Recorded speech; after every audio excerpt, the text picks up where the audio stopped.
Hello everyone and welcome to SHS Today. I'm Nate and joining me at the news desk today is Gavin. This week we talked to some people about the new advisory period. We did a story about the new hall pass system and we found out what you here at SHS are thankful for and much more. First up, we wanted to know what people are thinking about the advisory period, which is new here at the Salem High School this year.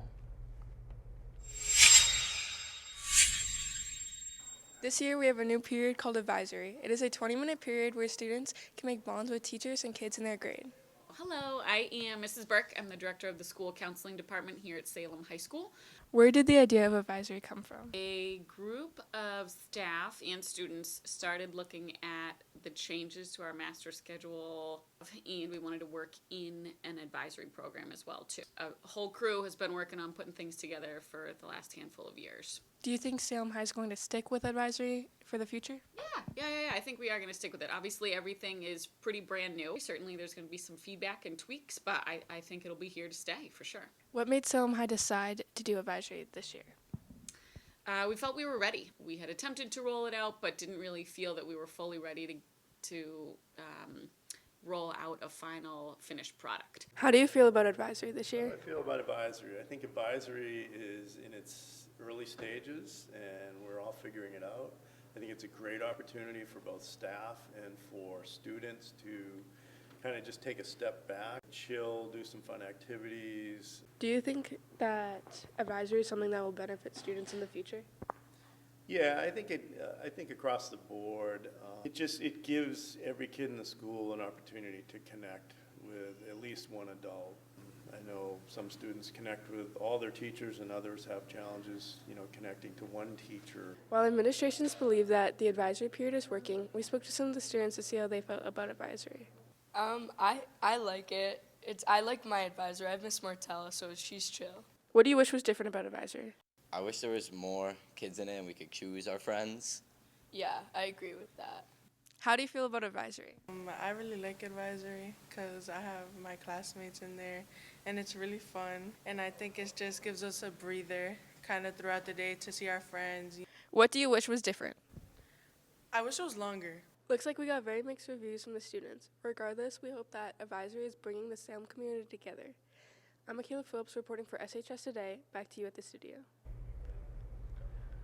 Along with the new advisory, there was a new hall pass system introduced this school year.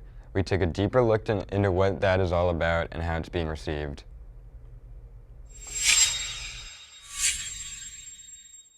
This is SHS Today. We are going to be interviewing a few teachers, including Principal Dennis, on the school hall pass system to get their opinion and to see if they think it has been useful to help out the school with the population in the halls and with students slacking off. What is your opinion on the school hall pass system?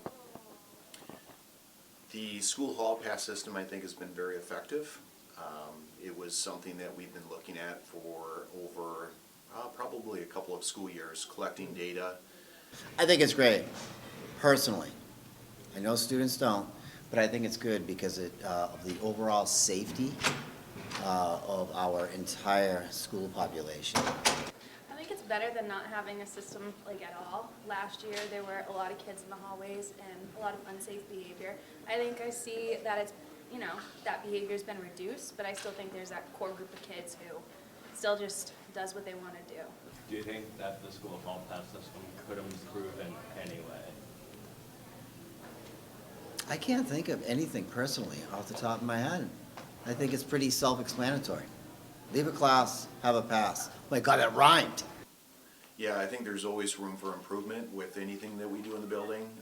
The great thing is we're not looking to overhaul anything. I think the improvements need to come from making sure that students are not going beyond allocated times, because realistically it was about students remaining in the classroom, not losing out on learning opportunities, and for them to be successful, they need to be in class. Do you think it is working? I think it's working, but I also think it's a bit tedious for teachers to always have to stop instruction and write a pass for every single thing, as opposed to maybe having you know, like instead of just a bathroom pass, have a library pass, a guidance pass, and go about it that way. Still make kiddos sign out, but have passes already kind of there for them. Do you think it's fair that only one person can leave the class at a time? So that's a little tough at times, because say if somebody has an emergency. So I get the rules. However, if there is an extreme emergency, there is exceptions. Not saying that I break them, but if somebody needs to go somewhere, obviously they're going to go in a case of emergency. Okay, that is all the interviews that we could get today. Back to the studio.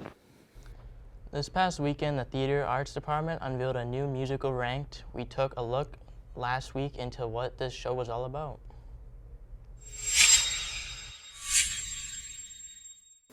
I'm Cassidy Coulard reporting for SHS Today, and today we're outside of the PAC, where rehearsals for the upcoming musical Ranked are being held.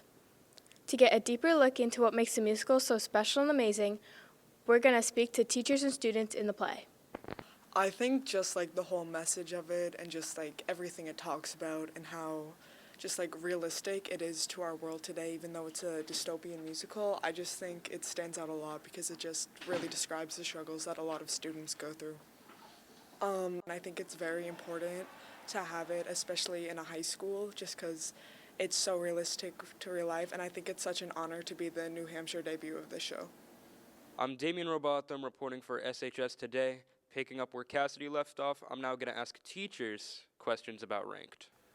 Ranked stands out as a, to the other musicals that we've done because it is it's more relevant to students as far as the subject matter is concerned.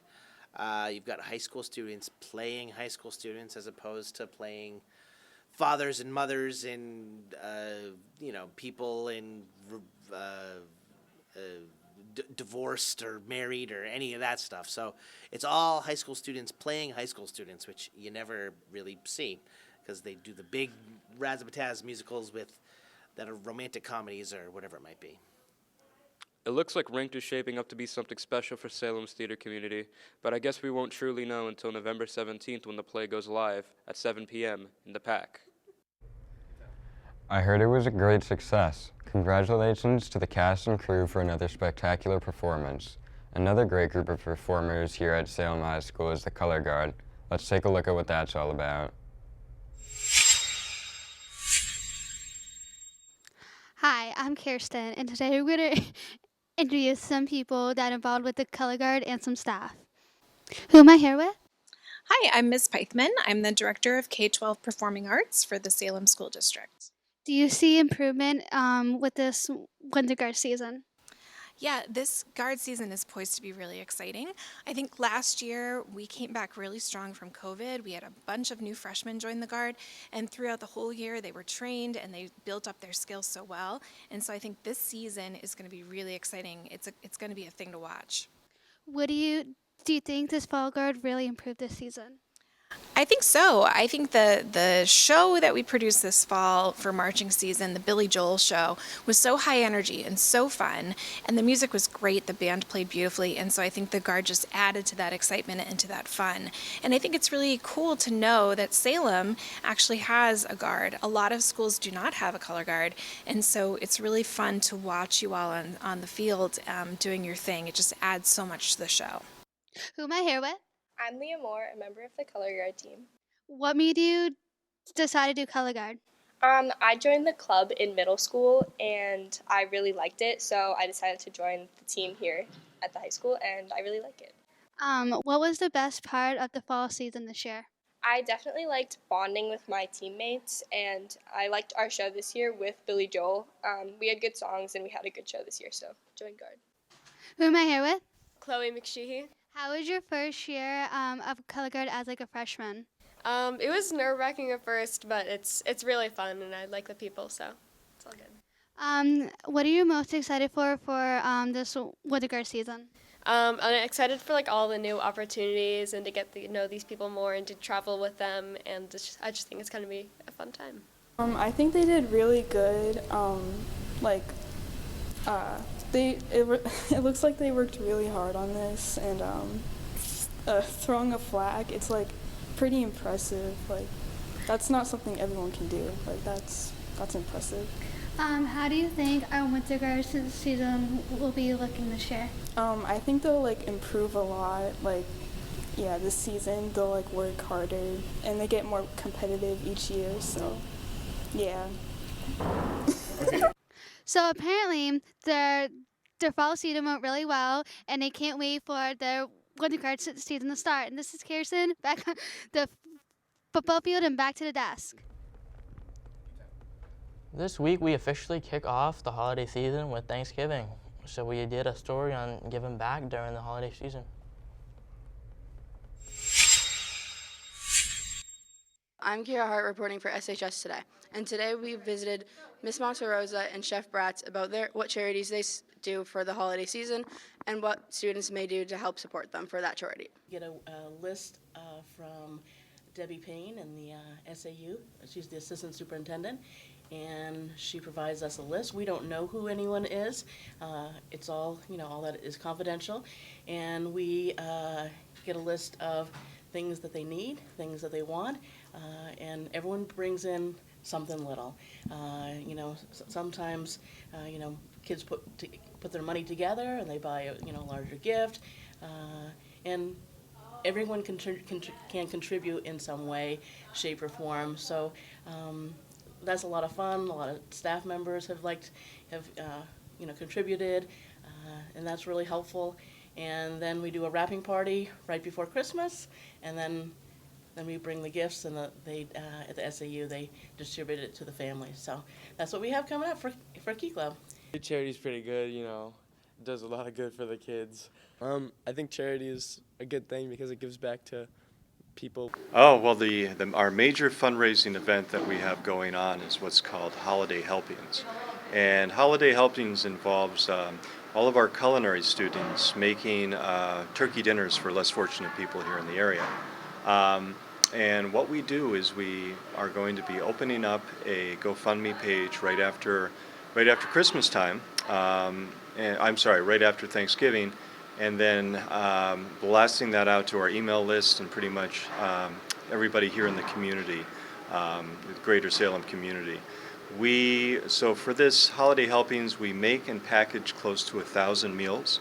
They get distributed to local food banks, church pantries, various charitable organizations down here around the Salem area. Any additional funds that we have left over goes into donations to end 48 Hours of Hunger. So that's really our way of giving back here at Salem Culinary. Wow, that was some amazing stories. Hazel's TV1 class is starting their own charity to support WCK for this year's 2022 Thankiss. Please donate if you can in the description of this video. Back to you guys in the studio. In addition to giving back, we thought it was important to reflect this week on what everyone is thankful for this holiday season. Let's check it out. Good morning, Salem. I'm Will Vega, and we're going around asking people what they're thankful for the Thanksgiving holiday. I'm William Collins, and I'm grateful for my family and friends. Family, food, and friends, Nikki Morales. I'm thankful for Janaid and Leland. They mean a lot to me. Hi, my name is Booge, and I'm thankful for my theater family here at Salem High School. I'm Jeriel, and I'm thankful for short rib mac and cheese at Prest. I'm Angie Benuti, and I'm thankful for my family and friends.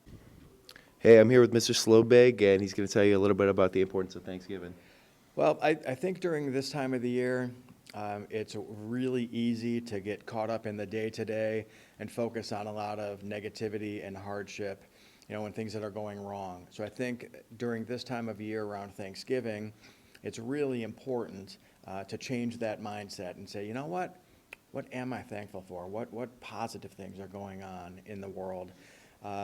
We're living in unprecedented times of prosperity for most people. And I think that sometimes we forget that and get caught up in that mundane day-to-day negativity. So reframing and reflecting on all that we have to be thankful for, I think, is incredibly important. Yeah, agreed. What would you say you're thankful for? Well, first and foremost, my family. My wife and 2 kids, and my extended family. They mean everything to me. So I am most grateful for them. Beyond that, as cheesy as this might sound, I am truly thankful for what I do day in and day out, and the opportunity to spend time with students in classrooms, and hopefully pass along a little knowledge and some skills along the way. Is a really gratifying and rewarding experience, and one that I certainly don't take for granted. So I'm truly blessed in that capacity as well. You heard it here first. Thank you, Mrs. Slobig. I'm Will Vega. Back to you.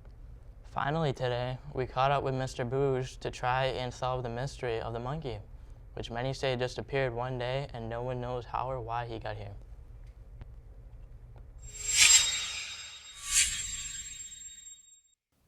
Hi, I'm Adrian, and I'm reporting for SHS Today, and today we are discovering the secrets behind Bouge's monkey. Who do we have here today? Kane. When did you first find out about the monkey? Comp class. Where do you think it came from? Bouge's attic. What is your name? Andrew Hennessy. Do you have any idea about Bouge's monkey? No clue. What do you think its name could be? Leaning towards Tino. Not sure though. Hi, my name is Christopher Eric Bougeot, and I have a monkey. When did you first see the monkey?